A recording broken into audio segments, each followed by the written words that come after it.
Hello everyone, आज हम लोग नया चैप्टर स्टार्ट करने जा रहे हैं केमिस्ट्री का, जो कि ऑर्गेनिक पार्ट का लास्ट चैप्टर है। वो है बायोमोलिक्यूल्स। बायोमोलिक्यूल्स। सबसे पहले हम लोग इसका इंट्रोडक्शन कर लेते हैं कि बायोमोलिक्यूल्स होता क्या है। इंट्रोडक्शन देखिए, बायोमोलिक्यूल्स जो वर्ड है किससे बना हुआ है? बायोमोलिक्यूल्स। बायो मतलब होता है लिविंग थिंग, है ना। जितने भी लिविंग ऑर्गेनिजम्स होते हैं उनके लिए हम लोग बायो वर्ड यूज करते हैं। तो बायो मतलब लिविंग होता है, और मॉलिक्यूल्स मतलब लिविंग के अंदर जो मॉलिक्यूल्स होते हैं, है ना। लिविंग के अंदर जो मॉलिक्यूल्स होंगे, एटम्स होंगे, तो मॉलिक्यूल्स और एटम्स कैसे होते हैं? Non living. तो लिविंग के अंदर जो non living non living atoms and molecules होते हैं,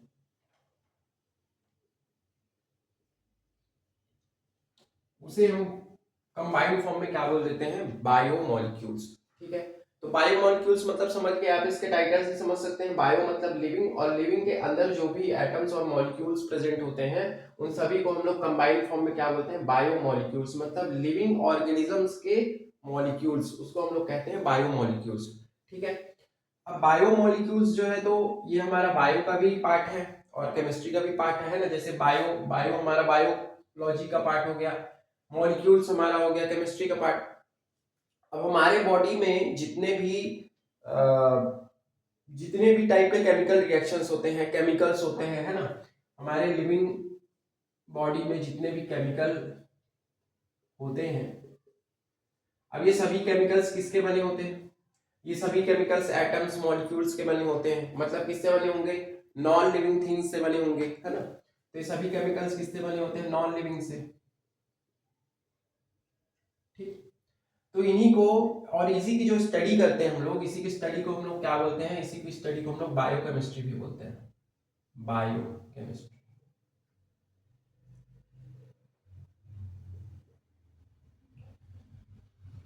तो हमारे बॉडी के अंदर जितने भी केमिकल्स होते हैं वो सभी केमिकल्स एटम्स और मॉलिक्यूल्स से बने होते हैं, और उनकी जो हम लोग स्टडी करते हैं बायोकेमिस्ट्री। बायो मतलब लिविंग ऑर्गेनिज्म के अंदर की जो केमिकल्स है उनकी केमिस्ट्री, उनकी स्टडी क्या कहलाती है? बायोकेमिस्ट्री। ठीक है। तो ये हो गया बायो मॉलिक्यूल्स।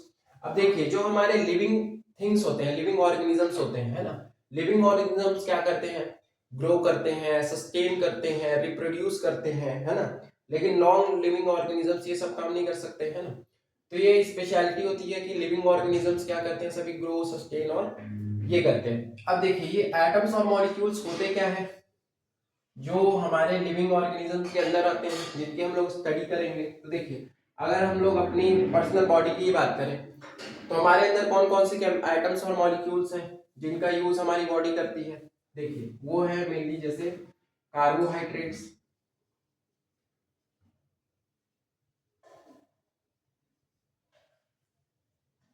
ठीक। कार्बोहाइड्रेट्स हो गया, प्रोटीन हो गया। ठीक। कार्बोहाइड्रेट्स क्या है? इसको आप लोग कई बार देखे होंगे, कार्बोहाइड्रेट्स फूड पैकेट्स में भी लिखा होता है कार्बोहाइड्रेट। कार्ब मतलब हो गया कार्बन, कार्बन हाइड्रेटेड कार्बन, है ना। हाइड्रेटेड कार्बन मतलब इसमें कार्बन भी होगा, हाइड्रोजन भी होगा, ऑक्सीजन भी होगा। फिर प्रोटीन्स है ना, विटामिन है, लिपिड्स है, न्यूक्लिक एसिड है ना,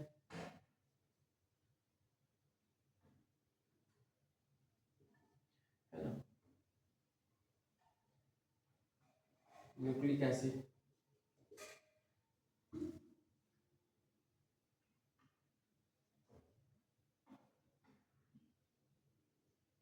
न्यूक्लिक एसिड, तो ये सभी हम लोग अब स्टडी करेंगे। विटामिन, प्रोटीन्स, है ना, विटामिन भी है, विटामिन है, विटामिन के अलग अलग टाइप है। तो ये जितने भी हमारे बॉडी के अंदर मिलते हैं एटम्स और मॉलिक्यूल्स, है ना, इन सभी को हम लोग कंबाइंड फॉर्म में क्या बोलते हैं? बायोमोलिक्यूल्स। तो बायोमोलिक्यूल्स में आप याद रखिएगा, बायो मतलब कि लिविंग ऑर्गेनिजम्स के अंदर जो मॉलिक्यूल्स मिलते हैं इन्हीं को हम लोग क्या बोलते हैं? बायोमोलिक्यूल्स। ठीक है। ठीक है। तो बायोमोलिक्यूल्स क्या होते हैं? बायोमोलिक्यूल्स वो मॉलिक्यूल्स होते हैं जो बायो यानी लिविंग ऑर्गेनिजम्स में जो नॉन लिविंग एटम्स और मॉलिक्यूल्स होते हैं उन्हीं को हम लोग क्या बोलते हैं, बायो मॉलिक्यूल्स, है ना। द नॉन लिविंग एटम्स और molecules present on a living organisms, है ना, they are in combined form, we called it biomolecules, है ना। बायो मॉलिक्यूल्स में हम लोग अब जैसे लिविंग ऑर्गेनिजम्स में मेनली कौन कौन से एटम्स और मॉलिक्यूल्स हम लोग स्टडी करते हैं, जैसे कार्बोहाइड्रेट है, विटामिन है, प्रोटीन्स है, लिपिड है और न्यूक्लिक एसिड है। क्लियर है। तो इस चैप्टर में हम इन्हीं एटम्स और मॉलिक्यूल को स्टडी करेंगे डिटेल में। ओके, तो अगर आपको इसका डेफिनेशन लिखना है तो आप कैसे लिखेंगे, तो आप इसको सिंपली वर्ड में ऐसे लिख सकते हैं कि atoms and molecules, atoms and molecules, atoms and molecules present in living system, atoms and molecules present in living system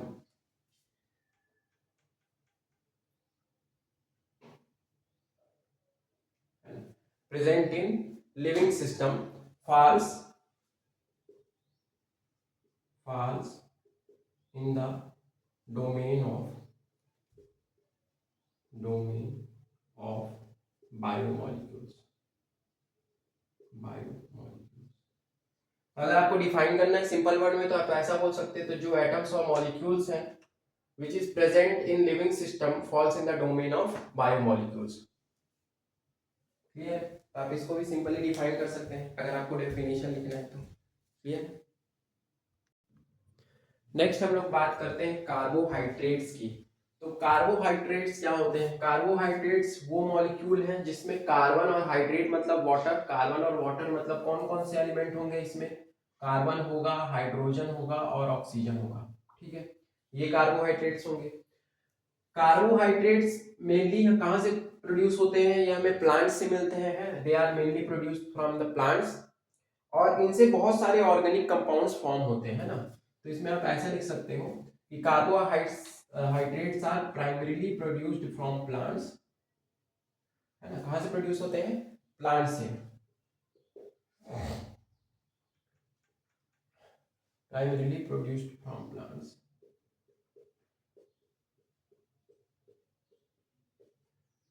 produced from plants, है ना। तो ये प्राइमरीली प्लांट से प्रोड्यूस होते हैं और बहुत सारे ऑर्गेनिक कंपाउंड्स का फॉर्मेशन करते हैं एंड फॉर्म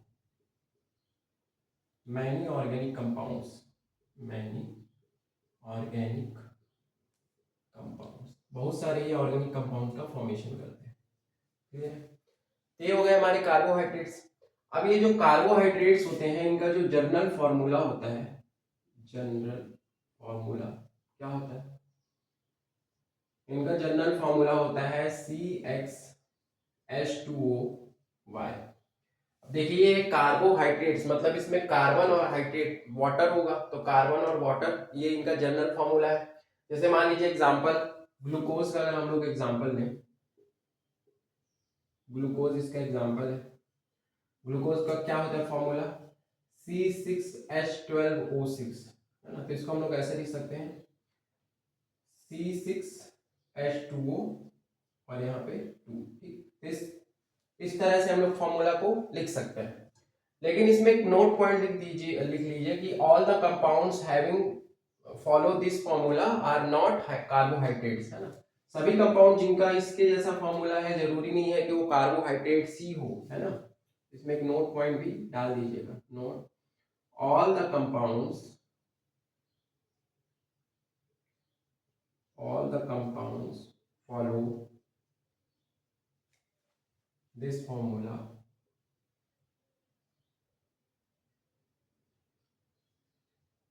are, है ना, all the compounds follow this formula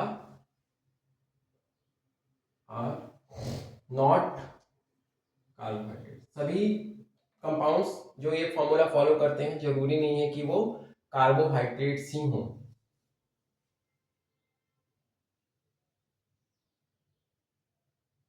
are not carbohydrates.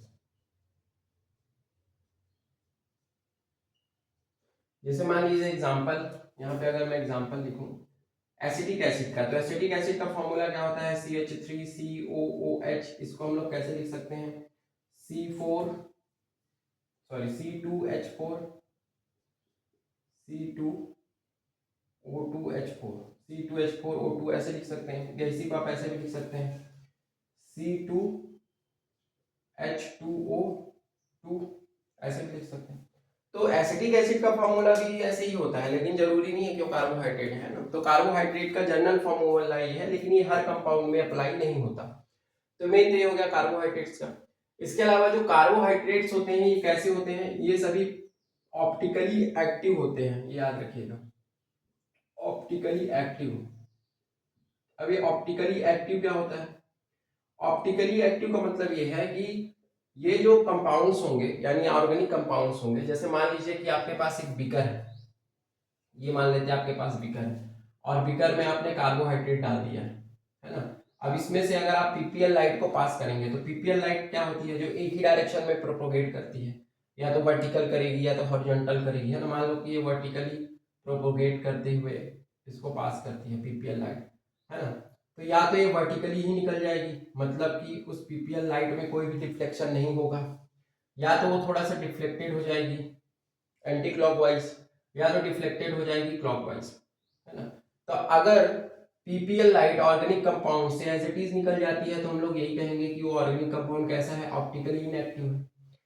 लेकिन अगर वो क्लॉकवाइज या एंटी क्लॉकवाइज डिफ्लेक्ट हो जाती है, तो हम उसको क्या कहेंगे कि वो ऑप्टिकली एक्टिव है। तो कार्बोहाइड्रेट के केस में कार्बोहाइड्रेट कैसा है, ऑप्टिकली एक्टिव है, तो पीपीएल लाइट को क्या करेगा, क्या कर देगा, रोटेट कर देगा, है ना, क्लॉकवाइज और एंटी क्लॉकवाइज, क्लॉकवाइज या एंटी क्लॉकवाइज में रोटेट कर देता है। इसीलिए हम इससे क्या कहेंगे कि कार्बोहाइड्रेट क्या होता है, ऑप्टिकली एक्टिव होता है, क्योंकि ये पीपीएल लाइट को रोटेट कर सकता है क्लॉकवाइज और एंटी क्लॉकवाइज, ठीक है। तो एक तो ये चीज हो गया। उसके अलावा देखिए, जो स्वीट कार्बोहाइड्रेट्स होते हैं उनको हम लोग शुगर कहते हैं, है ना। अब ये जो कार्बोहाइड्रेट्स को हम लोग डिफाइन कैसे करेंगे, सो आप इसको ऐसे लिख लीजिए कि carbohydrates are defined as, carbohydrates are defined as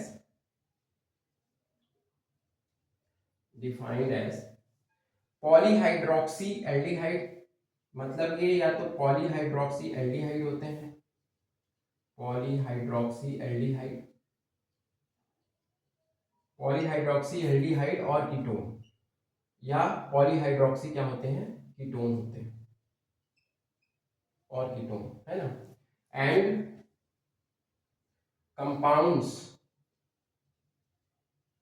compounds on hydrolysis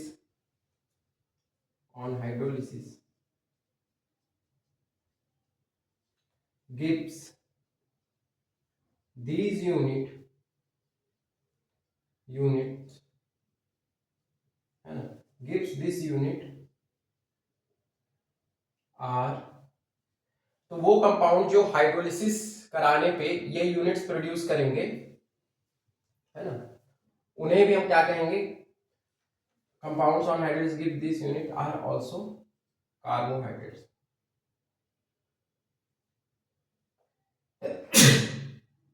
उन्हें भी हम क्या कहेंगे,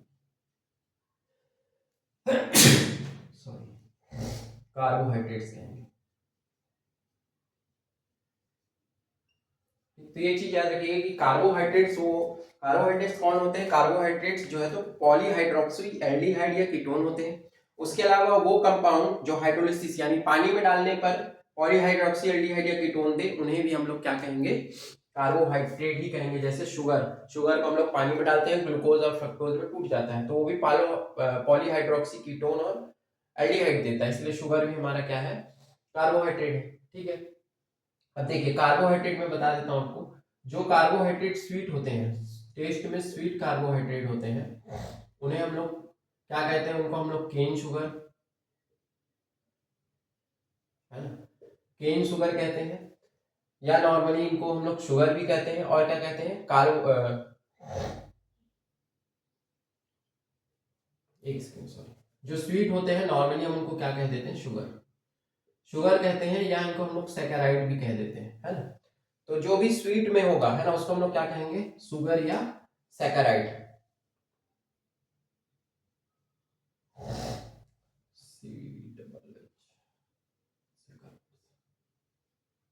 ठीक है, स्वीट कार्बोहाइड्रेट।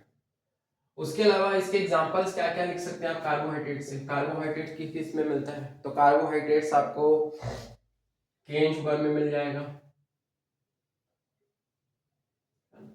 केन शुगर में मिलता है, ग्लूकोज, फ्रक्टोज, है ना, ये सब इसके एग्जांपल है कार्बोहाइड्रेट्स के, शुगर, है ना। तो इस तरीके से आप कार्बोहाइड्रेट्स को डिफाइन कर सकते हैं। नेक्स्ट हम लोग कार्बोहाइड्रेट का क्लासिफिकेशन करते हैं। तो हम लोग कार्बोहाइड्रेट को दो पार्ट में क्लासिफाई कर सकते हैं ना, एक मोनोसेकेराइड होता है और एक ऑलिगोसेकेराइड। तो जैसे देखिए, एक पॉलीसेकेराइड होता है ना, जिसमें बहुत सारे यूनिट होते हैं। तो पहले देखिए हम लोग डिस्कस करते हैं मोनोसेकेराइड्स को। मोनोसेकेराइड्स, देखिए, मोनोसेकेराइड्स वो कार्बोहाइड्रेट्स होते हैं which can not be further divided on hydrolysis on into a simpler unit, है ना। तो ये वो कार्बोहाइड्रेट्स होते हैं, carbohydrates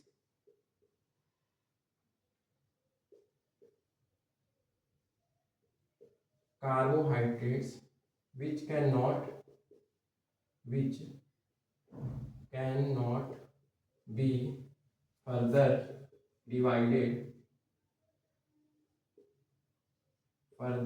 divided into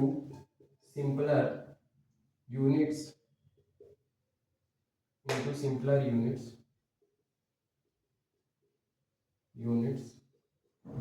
on hydrolysis।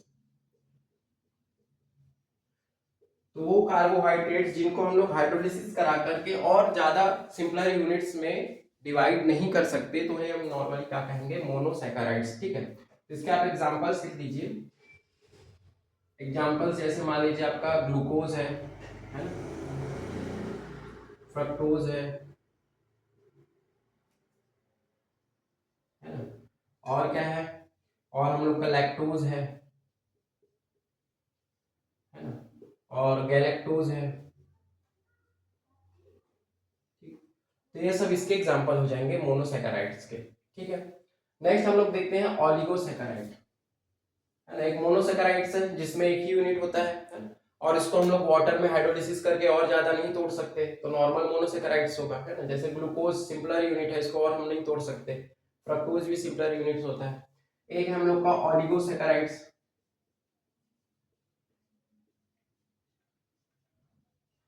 ऑलिगोसैकेराइड्स वो कार्बोहाइड्रेट्स होते हैं जिसे जिसमें 2 से लेके 10 तक के यूनिट्स होते हैं, है ना। तो आप ऐसा लिख सकते हैं carbohydrates that yields 2 to 10 monosaccharides, है ना। तो इसे आप ऐसे लिख सकते हैं कार्बोहाइड्रेट्स दैट यील्ड्स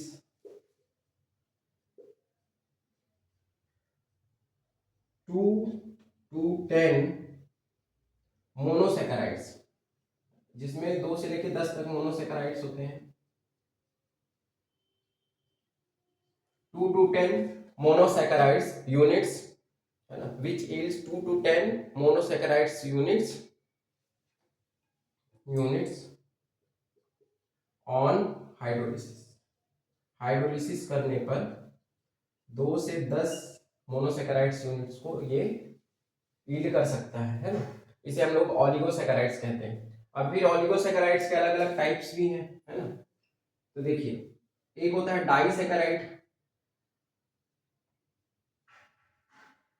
तो डाइसैकेराइड्स क्या होंगे, डाइसैकेराइड्स वो कार्बोहाइड्रेट्स होंगे जो 2 मोनोसैकेराइड प्रोड्यूस करेंगे हाइड्रोलिसिस करने पर। जैसे शुगर है, शुगर किस में टूटता है, ग्लूकोज और फ्रक्टोज में टूटता है ना? शुगर इसका एग्जांपल हो गया। ठीक है, और क्या है इसका, एक है इसका लैक्टोज है, एक है गैलेक्टोज, हाँ, एक हम लोग इसका यूज कर सकते हैं, हाँ, माल्टोज, माल्टोज भी होता है। ठीक, ये डाइसैकेराइड्स हो जाएगा। ट्राइसैकेराइड्स में क्या होगा, ये 3 यूनिट में या 3 मोनोसैकेराइड्स प्रोड्यूस करेगा, तो उसको हम लोग बोलेंगे ट्राइसैकेराइड्स, है ना। 3 मोनोसेकेराइड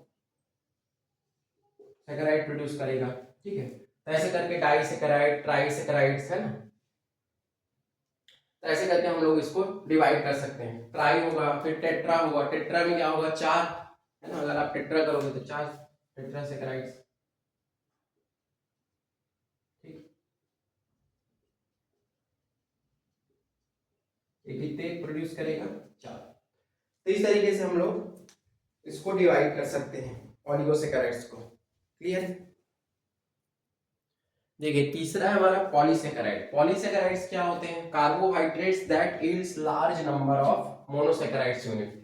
मतलब अगर 10 से भी ज्यादा यूनिट प्रोड्यूस करता है ना, 2 से 10 तक प्रोड्यूस करेगा तो उसको हम लोग ओलिगोसेकेराइड कैटेगरी में रखते हैं। अगर वो 10 से ज्यादा मोनोसेकेराइड्स यूनिट को प्रोड्यूस करेगा हाइड्रोलिसिस यानी पानी में डालने पर, तो हम इससे क्या कहेंगे? पॉलीसेकेराइड्स।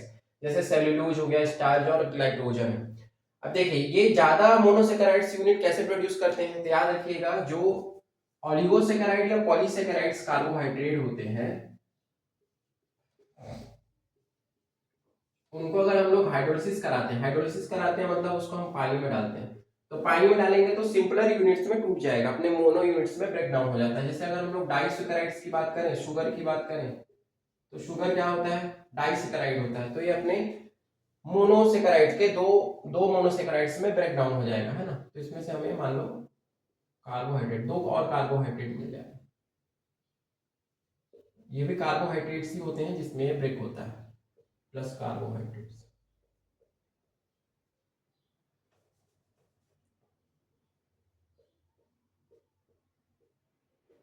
ठीक।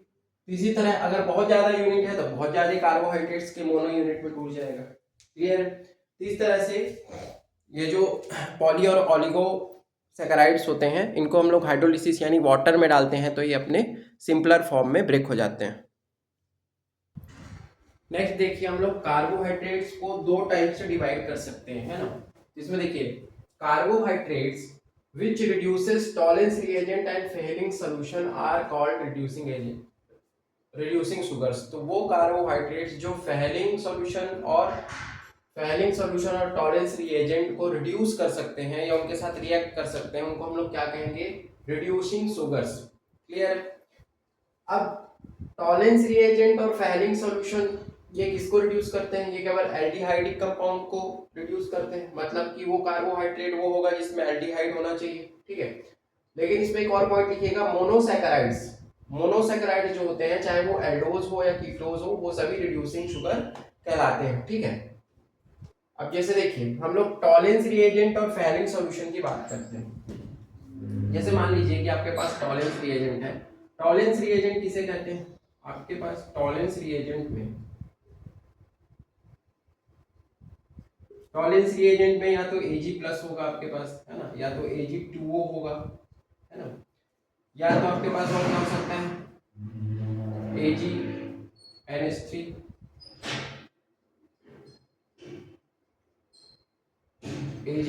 यानी अमोनिकल सॉल्यूशन होल ट्वाइस, है ना, +2 ये हो सकता है।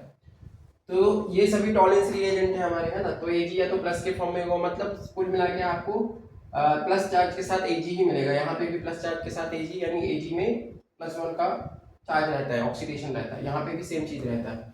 अब ये जो टॉलेंस रिएजेंट है इसका अगर हम लोग एल्डिहाइड के साथ रिएक्शन करवाते हैं तो हमें पता है कि ये एल्डिहाइड को क्या कर देता है? ऑक्सीडाइज कर देता है ना, और खुद रिड्यूस हो जाता है। तो एल्डिहाइड को किस में कन्वर्ट कर देता है?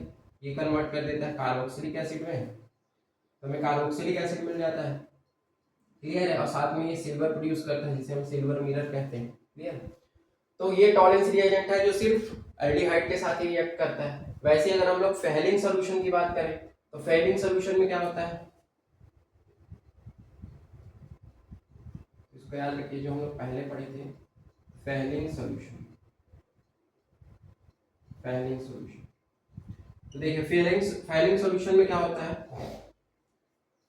फेहलिंग सॉल्यूशन में हम लोग एल्डिहाइड का रिएक्शन किससे करवाते हैं? एल्डिहाइड का रिएक्शन हम लोग करवाते हैं किसके साथ? हम लोग करवाते हैं कॉपर ऑक्साइड के साथ, ठीक। यहाँ पे कॉपर का कितना होता है? कॉपर ऑक्साइड के साथ रिएक्शन कराते हैं तो ये भी क्या करता है? एल्डिहाइड को कार्बोक्सिलिक एसिड में चेंज कर देता है और साथ में क्या बनाता है? Cu2O। ठीक, यहाँ पे इसका +2 होता है ऑक्सीडेशन स्टेट, यहाँ पे +1 हो जाता है। तो ये भी क्या करता है, एल्डिहाइड को कार्बोक्सिलिक एसिड में ऑक्सीडाइज कर देता है। यहाँ पे भी एल्डिहाइड को कार्बोक्सिलिक एसिड में ऑक्सीडाइज कर देता है। मतलब दोनों का काम क्या है, ये दोनों एल्डिहाइड के साथ रिएक्शन करते हैं, है ना। और ये दोनों क्या एल्डिहाइड क्या करते हैं, टॉलेंस रिएजेंट और फेलिंग सॉल्यूशन को रिड्यूस कर देते हैं। क्लियर है। तो ये सिर्फ एल्डिहाइड में ही पॉसिबल है। तो वो कार्बोहाइड्रेट जिसमें एल्डिहाइड होगा वो क्या करेगा, फेलिंग और टॉलेन दोनों को क्या करेगा, रिड्यूस कर देगा। खुद ऑक्सीडाइज होता है और टॉलेन और फेलिंग को रिड्यूस कर देता है। क्लियर है। तो इन्हें हम क्या कहते हैं, रिड्यूसिंग सुगर्स। ठीक है। अब मोनोसेकेराइड का केस में चाहे वो एल्डोज हो कीटोज, दोनों रिड्यूसिंग शुगर होता है ना। कीटोज का भी हम स्ट्रक्चर देखेंगे तो उसमें आपको बताऊंगा कि ये कैसे टॉलेंस और फेलिंग से रिएक्ट करता है। नेक्स्ट है हमारा क्लासिफिकेशन ऑफ मोनोसेकेराइड्स, है ना। तो हम लोग मोनोसेकेराइड्स को on the basis of number of carbon atom के बेसिस पे हम लोग इसको क्लासिफाई कर सकते हैं, है ना। तो देखिए अब कार्बोहाइड्रेट में आपको पता है क्या होता है, एक तो हमारा CX होता है और H2O होता है ना। ये होता है कार्बन और ये Y होता है ना? तो यहीं से ये है इसका जनरल फॉर्म हो रहा कार्बोहाइड्रेट का, है ना। तो देखिए अगर हमारे पास मोनोसेकेराइड्स में नंबर ऑफ कार्बन एटम्स है 3, है ना, तो उसको हम लोग जनरल टर्म में क्या बोलेंगे, इसको हम लोग बोलेंगे ट्राइओस। ट्राइओस। क्लियर है। अगर उसमें एल्डिहाइड ग्रुप प्रेजेंट है तो हम उसको क्या बोलेंगे, उसको हम लोग बोलेंगे एल्डोज। उसको हम लोग क्या बोलते हैं, सॉरी एल्ड ट्राइओस, उसको हम लोग बोलेंगे एल्ड ट्राइओस। एल्ड ट्राइओस। ठीक है। एल्डिहाइड अगर उसमें प्रेजेंट है तो, और अगर कीटोन प्रेजेंट है तो आपका क्या बोलेंगे, कीटो ट्राइओस। कीटो ट्राइओस। ठीक है। वैसे ही अगर उसमें 4 कार्बन प्रेजेंट है, ठीक है, तो इसको क्या बोलेंगे, ट्राइओस के बाद ये टेट्राओस हो जाएगा, यानी टेट्रोस बोलेंगे इसको, है ना। एन की 4 है तो एन इज इक्वल टू 5 है तो क्या हो जाएगा, पेंटोस हो जाएगा। ठीक। अगर उसमें एन इज इक्वल टू 6 है, 6 कार्बन कौन से वाले कार्बोहाइड्रेट मोनोसेकेराइड्स में होते हैं, ग्लूकोज में होता है, फ्रक्टोज में होता है ना। तो इनको हम लोग क्या बोल सकते हैं, इनको हम लोग हेक्सोज भी बोल सकते हैं, हेक्सोज। ठीक है। और एन इज इक्वल टू 7 है तो उसको हम लोग क्या बोल सकते हैं, हेप्टोज बोल सकते हैं, हेप्टोज। क्लियर है। वैसे ही अगर उसमें एल्डिहाइड ग्रुप है तो जैसे ये है टेट्रोस, इसको क्या बोलेंगे, ALD जोड़ दीजिए, एल टेट्रोस,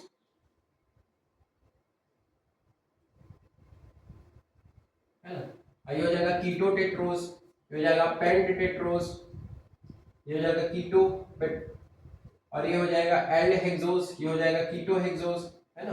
और ये क्या हो जाएगा, एल्ड हेप्टोस और ये हो जाएगा कीटो हेप्टोस। बस इसमें क्या करना है, एल्ड जोड़ना है, इधर कीटो जोड़ना है। ठीक है। तो इस हिसाब से हम लोग इसका नेमिंग कर सकते हैं, है ना। तो जितने नंबर ऑफ कार्बन है उसके अकॉर्डिंग हम लोग उन शुगर्स का नाम रखते हैं। क्लियर है। इसमें 6 नंबर वाला कार्बन याद रखिएगा, है ना, जिसका हम लोग ज्यादा यूज करते हैं, है ना, हेक्सोज, है ना। जो ग्लूकोज और फ्रक्टोज में कितने कार्बन होते हैं, 6 होते हैं और दोनों में मोनोसेकेराइड्स होता है ना। तो जैसे ग्लूकोज में कौन सा होता है, एल्डिहाइड होता है ना। तो ग्लूकोज को हम लोग और क्या बोल सकते हैं, हेक्सोज के लिए एल्डो हेक्सोज, है ना, ये हो जाएगा एल्डो हेक्सोज। तो याद रखिएगा एल्डिहाइड में एल्डो यानी एल्डो एल्डो और यहाँ कीटो कीटो जोड़ते जाएंगे। यहाँ पे भी हो जाएगा पेंटोज का एल्डो पेंटोज। ठीक। यहाँ पे कीटो पेंटोज कीटो हेक्सोज, है ना। जैसे फ्रक्टोज तो क्या हो जाएगा, कीटो हेक्सोज। ठीक। तो नंबर ऑफ कार्बन और फंक्शनल ग्रुप उसके बेसिस पे हम लोग नेमिंग कर सकते हैं सभी का। क्लियर। तो इस तरीके से हम लोग कार्बोहाइड्रेट को 2 और पार्ट में डिवाइड कर सकते हैं, एक शुगर और एक नॉन शुगर में, है ना, जैसे हमने पढ़ा था। देखिए कार्बोहाइड्रेट्स को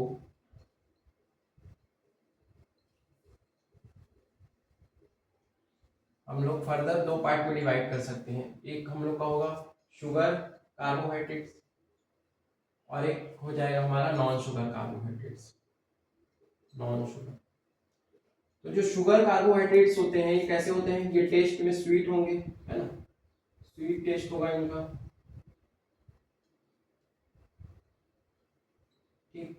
स्वीट टेस्ट होते हैं, वाटर में सॉल्युबल होते हैं, सॉल्युबल इन वाटर होंगे।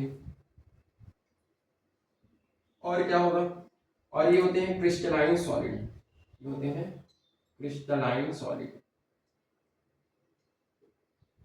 Crystalline solid.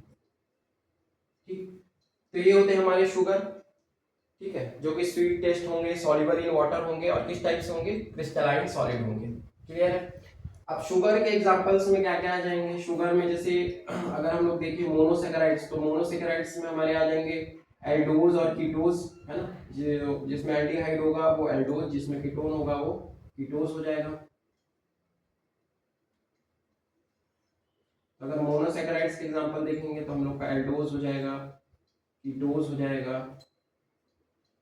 ठीक, और अगर हम लोग ऑलिगोसेकेराइड्स में देखें तो जिसमें ट्राइसेकेराइड, टेट्रासेकेराइड्स, है ना, ये सब आते हैं, डाइसेकेराइड्स आते हैं, है ना। तो ऑलिगो में अगर हम लोग देखें, ऑलिगो, तो ऑलिगोसेकेराइड्स में अगर हम लोग डाई का एग्जांपल देखें तो डाई में कौन कौन आ जाएगा, डाइसेकेराइड्स में आ जाएगा हमारा लैक्टोज आ जाएगा। इसमें क्लियर, इसमें थोड़ा सा करेक्शन कर लीजिएगा, लैक्टोज मोनो में ही आता है, डाई में आता है। लैक्टोज है, माल्टोज है ना, और सुक्रोज तो है ही। ठीक, तो ये डाइसेकेराइड हो जाएगा, है ना। ट्राइसेकेराइड में एक है हम लोग का रिफाइनोज, जो यूज नहीं है ज्यादा। ठीक, उसके अलावा टेट्रा में भी है, तो उसका एग्जांपल देख लेंगे। तो ये सब हो जाएंगे हमारे शुगर के, शुगर वाला पार्ट। नॉन शुगर वाला हाइड्रोकार्बन क्या होता है, तो नॉन शुगर वाले जो हाइड्रोकार्बन होते हैं ये क्रिस्टलाइन सॉलिड नहीं होते, ये कैसे होते हैं, एमॉर्फस सॉलिड होते हैं,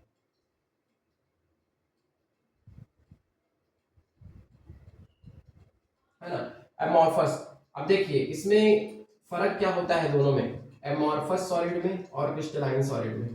तो देखिए जो हम लोग का क्रिस्टलाइन सॉलिड होता है, क्रिस्टलाइन सॉलिड के जो मॉलिक्यूल्स होते हैं वो कैसे होते हैं, ये रेगुलर अरेंज होते हैं, है ना। जैसे मान लीजिए ए बी, इसके मॉलिक्यूल का एक रेगुलर अरेंजमेंट होता है ना। लेकिन जो एमॉर्फस सॉलिड है, जिसको हम लोग नकली सॉलिड भी बोलते हैं, है ना, मतलब कि ये ट्रू सॉलिड नहीं कहलाता, तो इसमें जो इसके मॉलिक्यूल्स का अरेंजमेंट होता है वो रेगुलर नहीं होता, तो इरेगुलर अरेंजमेंट होता है इसमें मॉलिक्यूल का, तो इसको हम लोग बोलते हैं एमॉर्फस सॉलिड, है ना। जैसे ग्लास इसका एग्जांपल है, प्लास्टिक है, ग्लास है ना, ये सब एमॉर्फस सॉलिड में आता है। तो एक एमॉर्फस सॉलिड होता है, ये पानी में सॉल्युबल नहीं होता, है ना, नॉन सॉल्युबल। ठीक, और ये टेस्टलेस भी होता है, कैसे होता है, टेस्टलेस। ठीक, टेस्टलेस होता है। लेकिन अगर हम इसका एसिडिक हाइड्रोलिसिस कराएं, मतलब एसिडिक वाटर से इसका रिएक्शन कराएं, एसिडिक हाइड्रोलिसिस कराने पर ये स्वीट हाइड्रोलिसिस करवाते हैं इसका, तो क्या बनाता है, ये स्वीट मोनोसेकेराइड्स बनाता है। खुद तो टेस्टलेस होता है, लेकिन जब हाइड्रोलिसिस कराते हैं इसका तो ये स्वीट मोनोसेकेराइड्स बनाता है